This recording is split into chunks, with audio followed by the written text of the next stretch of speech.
Hola a todos, bienvenidos a un nuevo vídeo en el que vamos a continuar echándole un vistazo a los principales sectores económicos de distintos países del mundo.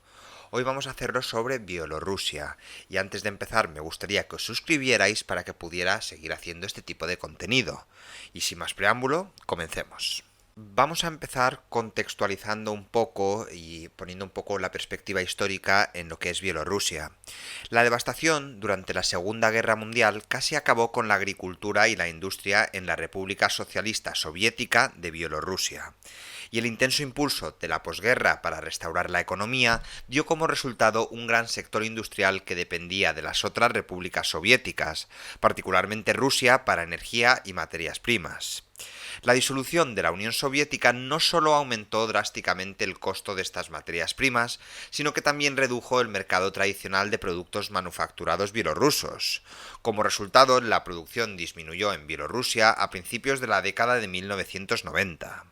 Además, el movimiento hacia una economía de mercado en Bielorrusia fue más lento que el de otras repúblicas soviéticas, con solo un pequeño porcentaje de la industria estatal y la agricultura privatizada en los años posteriores a la independencia. En gran parte, en respuesta a esta agitación económica, Bielorrusia buscó vínculos económicos más estrechos con Rusia.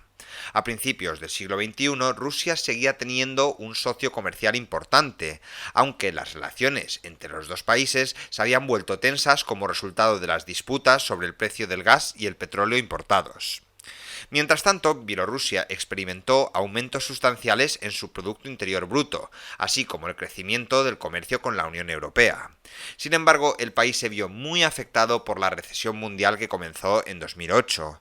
La manufactura, particularmente en la industria automotriz, disminuyó y en 2009 la moneda nacional se devaluó. En el vídeo de hoy vamos a analizar diversos sectores económicos como la agricultura, silvicultura y pesca, los recursos y el poder energético, la industria, las finanzas, el comercio, la labor fiscal del país y el transporte y las telecomunicaciones. La agricultura, la silvicultura y la pesca. El sector agrícola en Bielorrusia, que emplea alrededor de una décima parte de la fuerza laboral, constituye una proporción decreciente del PIB. Está dominado por grandes granjas colectivas y estatales. Las propiedades privadas se permitieron para uso doméstico durante la era soviética, pero aunque su número aumentó drásticamente después de la independencia, siguieron siendo granjas pequeñas. A principios del siglo XXI se vendió un número significativo de granjas colectivas a empresas privadas o controladas por el Estado. La mayor parte del país tiene una agricultura mixta y ganadera, con un énfasis histórico en el cultivo del lino, ya que durante la era soviética Bielorrusia producía aproximadamente una cuarta parte del total de la Unión Soviética. Luego las patatas, la remolacha azucarera, la cebada, el trigo, el centeno y el maíz son otros cultivos importantes, y un gran porcentaje de los cereales se usa para la alimentación animal. El ganado vacuno, las aves de corral y los cerdos son el principal ganado. Desde finales del siglo XIX se han drenado áreas considerables de las tierras bajas pantanosas y gran parte de la tierra recuperada se ha utilizado para cultivos forrajeros. La producción lechera y la cría de camiones son importantes a nivel local en las cercanías de Minsk, la capital. Casi 2/5 de Bielorrusia está cubierta por bosques que se explotan para la producción de madera y papel. La mayor parte de la producción de peces pequeños del país proviene de la agricultura. En este apartado vamos a hablar de los recursos y el poder energético. Bielorrusia generalmente está pobremente dotada de recursos minerales. El gobierno está intentando acelerar el desarrollo de su base de materias primas, pero Bielorrusia, como hemos dicho antes, sigue dependiendo de Rusia para la mayor parte de sus necesidades energéticas y de combustibles fósiles. En los años 1960 se descubrió petróleo en la parte sureste de la República, cerca de Rechista. La producción alcanzó su máximo punto en 1975 y cayó una cuarta parte de ese total en la década de 1990 cuando se estabilizó.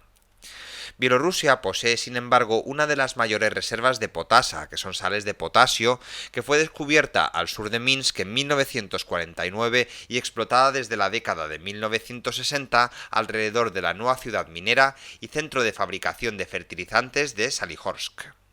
Las exportaciones de potasa se mantuvieron elevadas hasta principios del siglo XXI.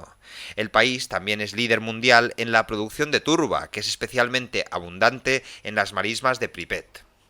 En forma de briqueta se utiliza como combustible. Entre los otros minerales recuperados se encuentra la sal, ya que un importante depósito del cual, cerca de Macir, se abrió en la década de 1980, materiales de construcción, principalmente la piedra caliza y cerca de Rodna, arenas de cuarzo, para la fabricación de vidrio, ambas de uso local, y pequeños depósitos de oro y diamantes.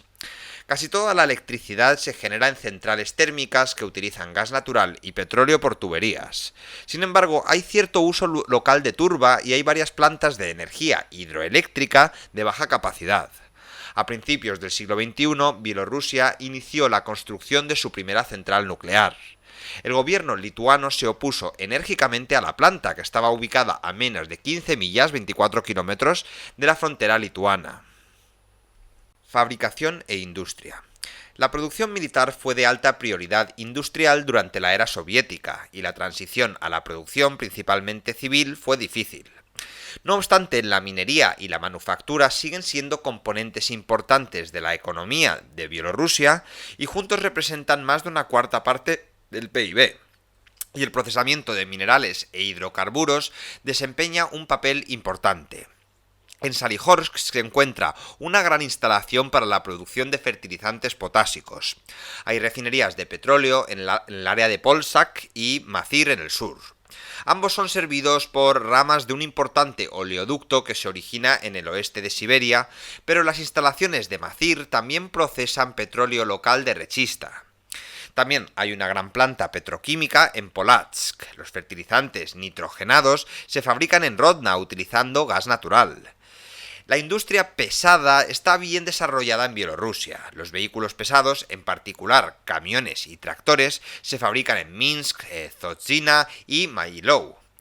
Otros productos de ingeniería incluyen máquinas herramienta, como equipos de cortes de metales. La fabricación de precisión se desarrolló durante los años 70 y 80, en particular de bienes de consumo como radios, televisores, relojes, bicicletas y computadoras. Otras industrias son a pequeña escala y los productos se destinan principalmente al consumo local antes que a la exportación. Estos han incluido el procesamiento de madera, la fabricación de muebles, de fósforos y papel, y la fabricación de textiles y prendas de vestir, y por supuesto el procesamiento de alimentos. Sobre la situación financiera, Bielorrusia independientemente reestructuró su sistema bancario al estilo soviético en un sistema de dos niveles que consistía en el Banco Nacional de Bielorrusia y un número creciente de bancos comerciales, la mayoría de los cuales son sociedades anónimas o de responsabilidad limitada. La República introdujo su propia moneda, el rubel bielorruso, en 1992. Este año también se estableció un mercado de valores y una bolsa de valores. En cuanto al comercio, durante gran parte del periodo soviético, la República fue un exportador neto, y la mayor parte de su comercio se realizó con otras repúblicas soviéticas, principalmente Rusia y Ucrania. Sin embargo, la Bielorrusia independiente se convirtió en un importador neto cuando el precio de materias primas y energía de origen soviético, que antes era de bajo costo, subió para alcanzar los niveles del mercado mundial. No obstante, a principios del siglo XXI, Rusia y Ucrania siguieron siendo los principales socios comerciales de la República, y el comercio aumentó con China, Alemania, Polonia y otros países de la Unión Europea. Las principales exportaciones incluyen petróleo refinado, maquinaria, camiones, tractores, cloruro de potasio, metales y alimentos.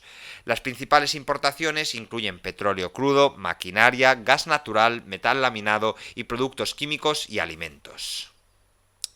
El sector servicios representa alrededor de 2/5 partes del PIB y emplea a la mayor parte de la fuerza laboral. A principios del siglo XXI, las industrias de banca, comunicaciones e inmobiliario experimentaron algunas de las tasas de crecimiento más altas. Aunque la industria del turismo está menos desarrollada en Bielorrusia que en los países vecinos, los ingresos derivados de las actividades turísticas aumentaron drásticamente a principios del siglo XXI. El bosque de Belovetskaya es uno de los destinos más visitados y las causas de la familia en granja se han vuelto populares. Otro sitio visitado con frecuencia es la fortaleza del siglo XIX en Brest, conocida como la Fortaleza de los Héroes por la valiente defensa que hicieron allí los soldados soviéticos contra los nazis invasores en 1941. En cuanto a la situación laboral y fiscal, una gran mayoría de la fuerza laboral bielorrusa está empleada en servicios o en minería y manufactura. Bielorrusia tiene uno de los porcentajes más altos de mujeres en la fuerza laboral de cualquier país y las mujeres ocupan roles clave en los sectores de educación, salud, comunicaciones, manufactura y agricultura. La mayoría de los empleados en Bielorrusia son miembros de un sindicato. Hay docenas de sindicatos y la mayoría están subordinados a la Federación de Sindicatos de Bielorrusia, el organismo que supervisa a los sindicatos.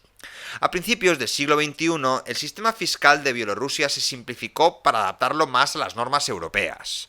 Los impuestos para las personas incluyen un impuesto sobre la renta, un impuesto a la seguridad social y los impuestos de propiedad. Para las empresas, los impuestos incluyen un impuesto sobre la renta de empresas, un impuesto a la seguridad social, otro al valor agregado, los ecológicos por el uso de recursos naturales y a la propiedad. Por último, hablemos del transporte y las telecomunicaciones. Bielorrusia tiene una muy buena red ferroviaria encabezada por importantes ferrocarriles interregionales que atraviesan el país. Este-oeste entre Berlín y Moscú, norte-sur entre San Petersburgo y Kiev y noroeste-suroeste entre los países bálticos y Ucrania. La carretera principal del país conecta la ciudad de Brest en el oeste con Minsk y la frontera con Rusia en el este. También hay buenas conexiones por carretera entre la capital y todos los centros regionales. Los autobuses operan en todo el país. La ciudad de Minsk cuenta con un extenso sistema de transporte masivo que incluyen autobuses, tranvías y un tren subterráneo conocido como el Metro de Minsk. También tiene muy buenas conexiones aéreas, ya que el aeropuerto nacional de Minsk, también llamado Minsk II, se encuentra a unos 40 kilómetros al este de la ciudad. Abrió en 1982 y comenzó el servicio internacional en 1989. Un aeropuerto nacional para aviones más pequeños, ubicado dentro de la ciudad, sirve a las regiones de Bielorrusia y Moscú. La empresa de telecomunicaciones de propiedad estatal de Bielorrusia es el único proveedor de servicios telefónicos de línea fija. Sin embargo, los teléfonos móviles se utilizan mucho más. Aunque de propiedad privada, las empresas de telefonía móvil en Bielorrusia están sujetas a la supervisión del gobierno. El gobierno aquí lo controla todo. Además, los grupos de oposición han informado que en ocasiones el gobierno ha supervisado o incluso interferido en las comunicaciones de teléfonos móviles de personas y en ocasiones los funcionarios han confiscado teléfonos móviles pertenecientes a bielorrusos sospechosos de actividades delictivas u antigubernamentales. El gobierno también monitorea y regula el uso de Internet, que aumentó constantemente durante los primeros años del siglo XXI. Y con esto concluimos otro vídeo más de sectores económicos. La verdad es que no están teniendo mucho tirón en el canal, pero a mí me encantan estos vídeos, porque me permite a mí mismo, lo primero, descubrir muchas más cosas sobre distintos países de los que sabía más bien poco. Y creo que también nos permite a todos, pues, descubrir cómo funcionan distintas economías en el mundo. Dicho esto, muchísimas gracias por estar allí, otro vídeo más. Si os ha quedado cualquier duda, ya sabéis, me la ponéis en los comentarios y nos vemos en el próximo.